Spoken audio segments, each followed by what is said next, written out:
We are midway through the international break. It is tradition at this time to look at our pre-season predictions and see who's moving up and down. I'll do that over the weekend, but by way of preparation, let's check in with the bookies and really, more importantly, the market and how they think things have shifted, not only over the first 4 games, but we did this exercise on June the 10th, nearly 90 days ago. So how has everybody's perception changed over the past 3 months? Let's get into it. So, quick bit of housekeeping. I have used Sky Bet for the odds. Use whatever provider you are comfortable with. And we have taken the odds to win the division and worked our way down. Again, use whatever system you're comfortable with. I'm just keeping consistency with what we always do. Let's start with the bottom 6, where you will find quite a lot of movement. Plymouth are predicted by the market to finish 24th. I suspect they took a massive lot of bets on Plymouth to get relegated after game 1, where they got absolutely hammered. Pompey have actually dropped 3 into the relegation zone. I think that may well be, that kind of summer feel good after winning League One. You just get a few people piling the money on, don't you? And look, they've had a difficult start, so maybe not the time to judge. But the market says Pompey are going down, and so are Oxford. But I think we all agree Oxford have had a pretty good start, haven't they? Points on the board. They're way up in 9th in the table, 6 points in 4 games. We've covered a couple on the watch along. Definitive style of play. And what you can see next to Oxford there is they are +2 over the 90 days. They are climbing from 24th to 22nd. I'm sure the Oxford fans will be well happy if over the season they can climb a couple more blocks of 2 places and get clear of the bottom 3. Derby's an interesting one. That says -9. Derby dropping to 21st. And look, I think we can explain that away as a bit of a weird numeric outlier. I think Derby were probably way too high at the start of June. Again, recently promoted like Portsmouth. Big club as well, big fan base. Probably a lot of money went on them, and the bookies just covering their liabilities, and they've kind of dropped in to a bit more of a position where we might expect them to finish. Although, again, and they were subject to our public apology on the Championship Check-In podcast this past week. Derby are up in 10th at the moment, but they have dropped 9 after, presumably, as I say, a big lot of money went on them immediately after they got promoted. The market still has Derby to survive, though. Weirdly, Cardiff are at a +1, and they're bottom of the table. So what that tells me is they were they're probably kind of too low to begin with if we had them 21st. They've had a very bad start results-wise. Maybe that might turn. They're a lot higher than that last season. So, a bit of a weird one there. Cardiff currently our bottom team in the table, but predicted by the market to survive, finishing 20th. And Millwall, 90 days ago, or thereabouts, they were predicted by the market to be 19th. They are still predicted by the market to be 19th. They're currently 15th in the embryonic table after 4 games. Shall we move up into the 3rd quartile of said embryonic table, where we will find Preston in 18th. This is weird because you would think Preston have now had more chaos than everybody else because the manager literally went after game 1. They were obviously undervalued initially. Maybe, and I'm going to be bluntly honest here, maybe people have less interest in betting on Preston full stop. I don't know. You tell me just in terms of general interest levels. But we've had a managerial change. All right start with Paul Heckingbottom with that win, but it was very new manager bouncy rather than anything viable, wasn't it? But I think they were probably undervalued initially to go down basically in 22nd, and they've gone up 4. Swansea, as you were in 17th. I'll kind of leave that there. They're actually 16th in the table, and I don't know. I still can't get a read totally on Swansea, whether they're going to trend up, whether they're going to trend down, whether they're just going to sit kind of plateau right where they are. Hull, look at that. 16th, -2. I guess you can say since 90 days ago. Someone will have to tell me exactly when Tim Volta took the job. I need to check that. Tell me in the comments. Did Hull have a manager on June the 10th? I can't quite remember. I think they probably didn't they? Because Rossini went quite early. I don't know. You tell me. -2. I guess a lot of players have gone out. They haven't started particularly well. They're down in 19th. Haven't won a game. In fact, according to my table on the iPad down there, if you keep seeing me looking down. So I kind of get it, but they always push quite hard with Mr. Iliciali despite a fair few sales. Sheffield Wednesday, 15th, +1. They're actually 20th in the table. I tell you what, I bet that utterly skyrocketed after they won 4-0 on open day. We already mentioned that game as it pertains to Plymouth. Look down the bottom there. But ho-hum, Wednesday in 15th after, brilliant first day. Terrible next 3 games. Bristol City, +4. I mean, they were clearly undervalued, weren't they, to begin with, down in 18th. Actually, this matches up perfectly with where they are in the table. They are in 14th with 5 points from 4 games. So, say no more on that one. The bookies expect them to finish right where they are now. And QPR, +2. We are expecting a trend up from kind of last season's and with the Gareth Ainsworth start to the season because we think Marty Cifuentes is really good. They got the first win, didn't they? So they've +2. Rangers 12th in the actual real table, 13th. Would the QPR fans just accept top half from progress this season? Everybody's imagining that, according to the market, and they are 12th right now. Let's move into the top half, where we find Watford, who have clearly overachieved from what people thought from the start of the season. Saw some real doom-looking predictions for Watford. They are currently 3rd in the table, but I think the general consensus is this is a hot start. A regression to the mean will follow. So they've actually dropped one since the start of June. I'm sure it's bumped up maybe in the last couple of weeks. I haven't checked.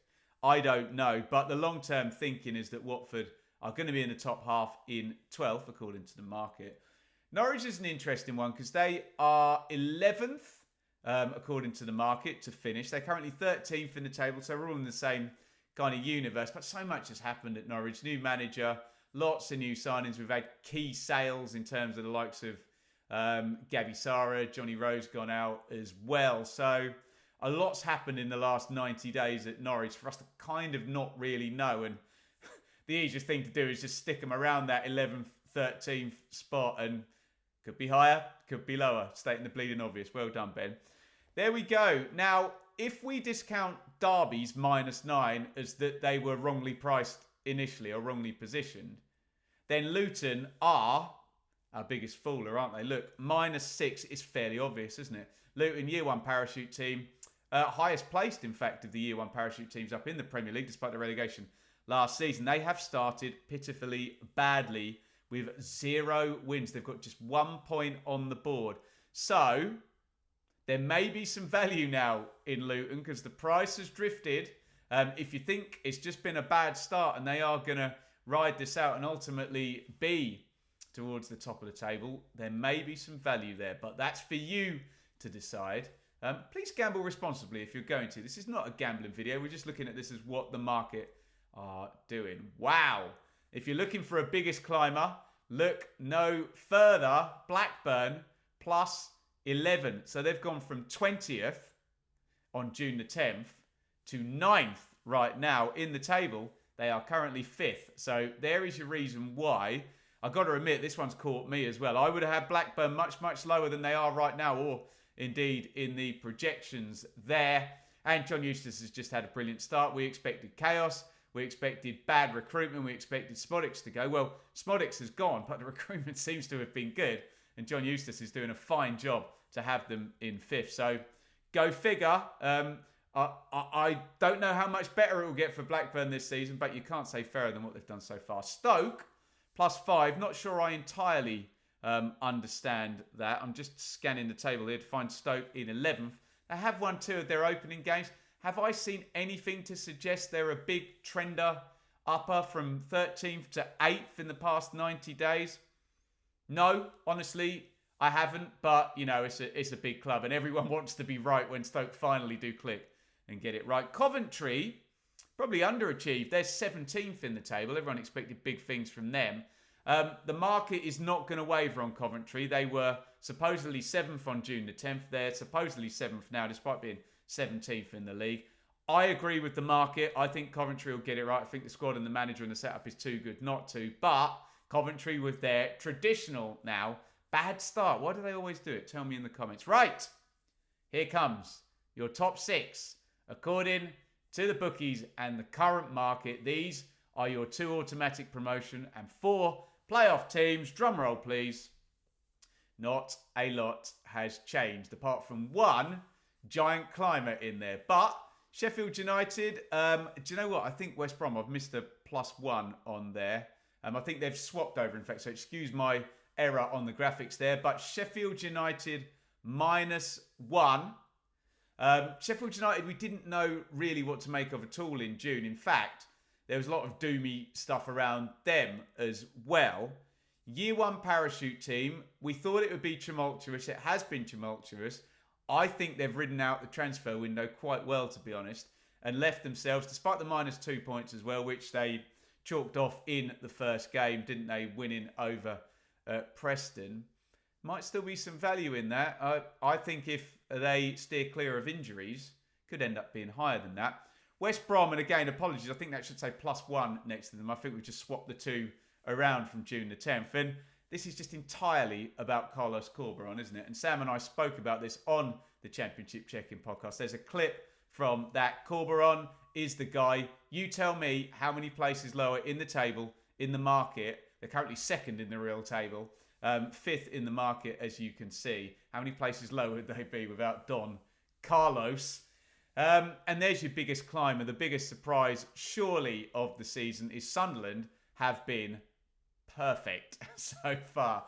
Incredibly, they weren't that far out in terms of 9th, where the market had them on June the 10th. I guess there's a bit of club size into that they're always going to be heavily back Sunderland because of the big fan base. And they were in the playoffs the previous season and just had a bit of a, not a horrible year last year, but certainly the back end of the year and the kind of rudderless end when Mick Beale went and they took ages to get Reggie Labrie. But I bet they're pleased they took ages to get Reggie Labrie. We'll see how they continue to go. But it's been an incredible start. And nobody will be... Look, if we're surprised to see Sunderland at the top of the table, we're not surprised to see the market following up and thinking, hello, is there some value here? The top 3, ladies and gentlemen, has not changed since June the 11th. The market is still sweet on Borough. And I think the transfer window's been all right. If they'd have lost Latte Lath with some Premier League links on the final day of the window, then maybe there would have been some issues. But I think everyone suspected Borough would maybe be able to zip in. Steve Gibson, always a strong owner in terms of backing for the managers that are there. Michael Carrick's been there a little while now, hasn't he? So, and maybe there's a bit of a sense that the league will be slightly less difficult than it was last season, and Borough will be back in the playoff spots. And in 3rd, they are currently 7th. So we're not a mile away, are we? Burnley and Leeds are our top 2. Burnley started like an absolute house on fire with smashing in the goals, smashing home the points, but haven't won in the last 2. Let's play the long game with Burnley, because if we're saying Sheffield United had a tumultuous window, then so did Burnley. It's often like that for the year 1 parachute teams. Not necessarily for Luton, but maybe a bit more star power had been invested in up in the big league. And Burnley had too many players and too many liabilities. Financially liabilities, I'm not calling those footballers actual liabilities, but there was some shifting to do. Although Burnley still expected to be in the top 2. And Leeds United, look, I was talking to Just Joe on his channel the other day, great Leeds channel if you are not aware of that, about the Leeds tax. And I often apply a Leeds tax to polls, whereby if we have a poll, you've got a kind of plus or minus 10% off whatever you get for Leeds, just because the fan base is A, so big, and B, so fervent and intense and engaged. I don't think we need to apply Leeds tax to this. This still makes sense to me. I had Leeds at the top at the start of the season, and, well, we'll see in the weekend where I'm going to put them, but I think the market makes sense in terms of having Leeds at number 1 on June the 10th and at number 1 right now. There you go, ladies and gentlemen. Get your thoughts in via the comments. So, our biggest climber there is Blackburn. Sunderland, the other kind of notable one there. Biggest faller, we can see Luton, if we disregard Derby as maybe being overly priced in the first instance. But yeah, we'll call it out. -6 and -9 on Luton and Derby. Get your thoughts in the comments. How do you see the market? How accurate do you think it's going to be long term? What about the big surprises? And what about your club? Let's be honest, everyone only comments on their club anyway. But how do you see your expectations for your club versus that? And I will be back over the weekend, maybe Sunday. And I am going to take in all that. I'm going to take in the real table and everything I've seen so far. And we'll have a look at my pre-season predictions. Because that always ends well, yeah?